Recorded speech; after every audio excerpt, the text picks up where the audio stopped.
قابل سنزید شان معزز محتشم سامعین و حاضرین، آج کی گفتگو کا موضوع غزوہ خندق ہے۔ غزوہ خندق جو کہ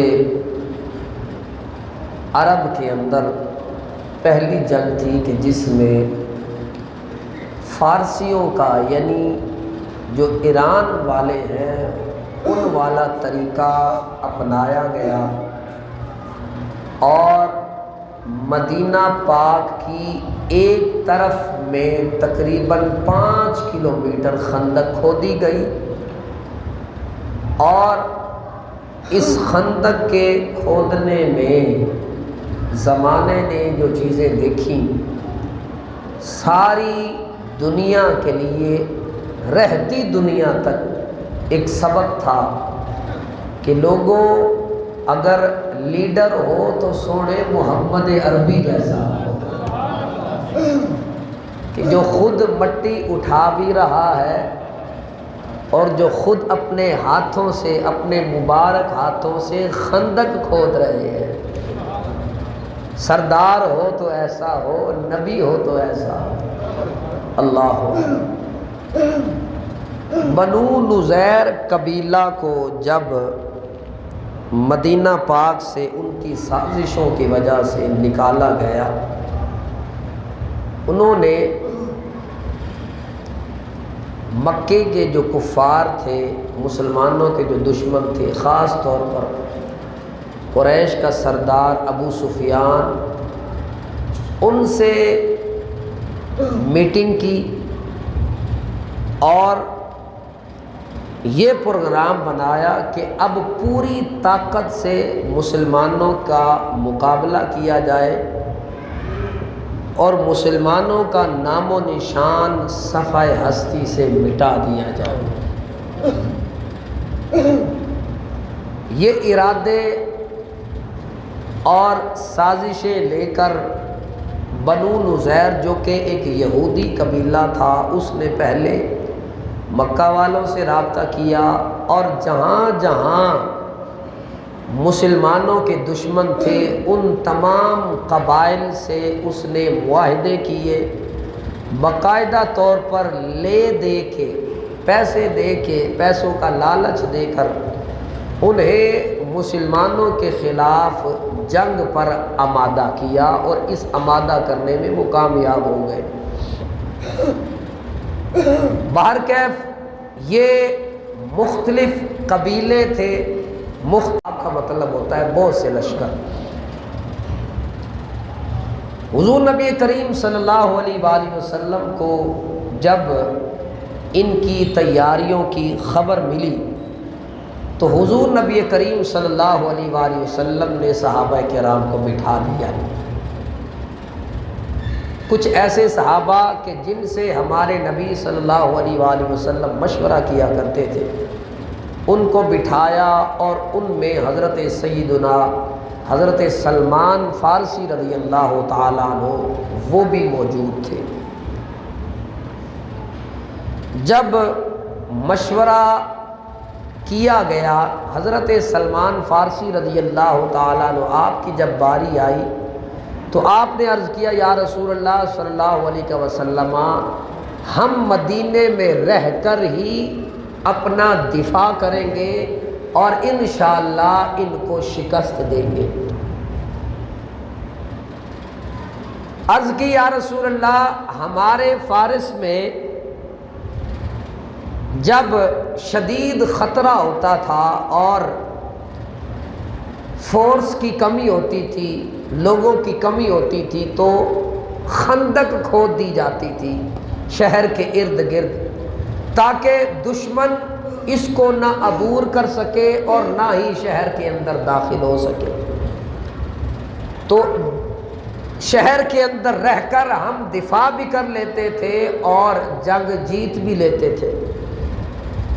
حضور نبی کریم صلی اللہ علیہ وآلہ وسلم کو حضرت سلمان فارسی رضی اللہ تعالیٰ عنہ آپ کا یہ مشورہ پسند آیا، اور مدینہ شریف کے جو 3 اطراف تھے وہ تو محفوظ تھے پہاڑوں کی وجہ سے، اور کچھ گھروں کے ملے ہونے کی وجہ سے محفوظ تھے، لیکن ایک طرف ایسی تھی کہ جہاں ضرورت تھی کہ یہاں پر کوئی نہ کوئی حفاظتی اقدام کیا جائے، لہٰذا حضور نبی کریم صلی اللہ علیہ وآلہ وسلم نے صحابہ کو بلایا، اور جب مشورہ کیا صحابہ کرام رضوان اللہ علیہم اجمعین کو یہ مشورہ پسند آیا، حضور صلی اللہ علیہ وآلہ وسلم اپنے اصحاب کے ساتھ مل کر خندق کھود رہے ہیں۔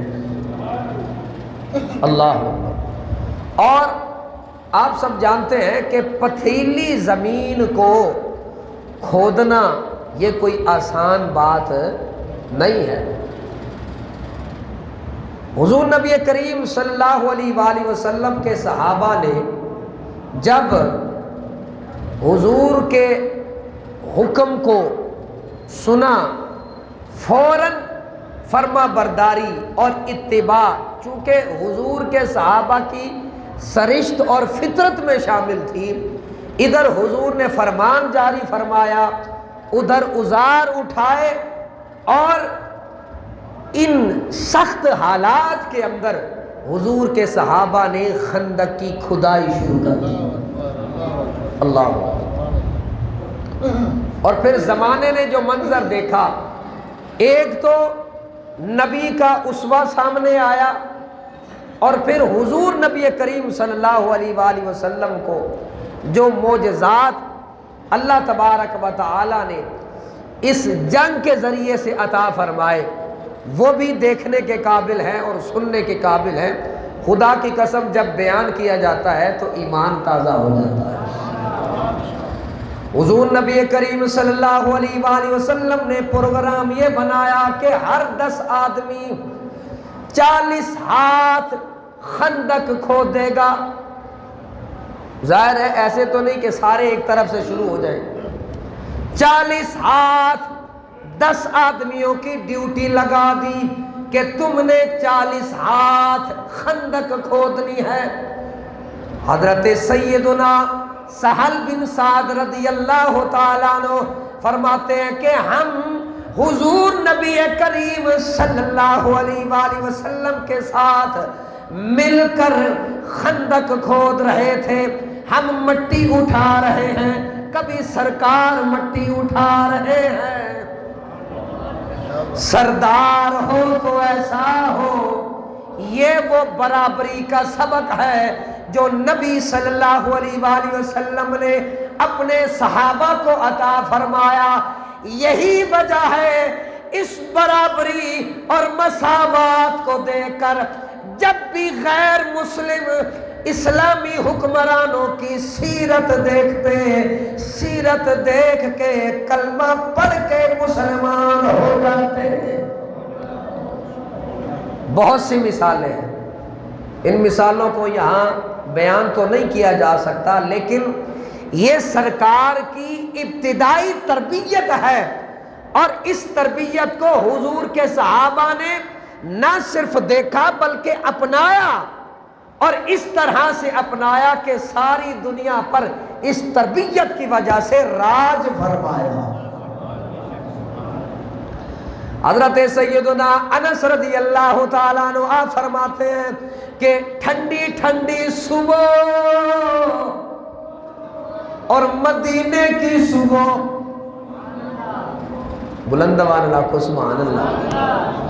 حضرت سیدنا انس رضی اللہ تعالیٰ عنہ فرماتے ہیں ٹھنڈی ٹھنڈی صبح، ٹھنڈی ٹھنڈی ہوا اور مدینے کی ہوا۔ اعلیٰ حضرت بول اٹھے فرماتے ہیں صبح طیبہ میں ہوئی، بلندوان بولو نا سبحان اللہ۔